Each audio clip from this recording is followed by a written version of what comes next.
సనాతన ధర్మాన్ని ఆచరించే ఓ సోదరా, నీ ధర్మంలో ప్రత్యక్ష దైవాలు ఎవరు అని ఎవరైనా అడిగితే గర్వంగా చెప్పు. వీరి పేరు మొదటిది, ఈ లోకానికి అంతటికీ ప్రతి ప్రాణికి, చెట్టుకు, చేమకు శక్తినిచ్చేటటువంటి ఆ సూర్య భగవానుడు ప్రత్యక్ష దైవం అని చెప్పు. రెండు,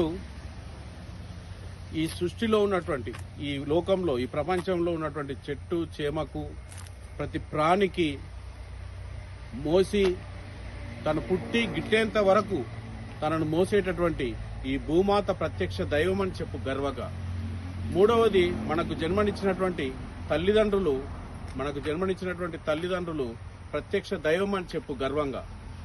నాలుగవది, నీకు బ్రహ్మజ్ఞానాన్ని ప్రసాదించినటువంటి ఈ గురువు ప్రత్యక్ష దైవం అని చెప్పు. 5, తన శరీరంలో ప్రతి అణువులో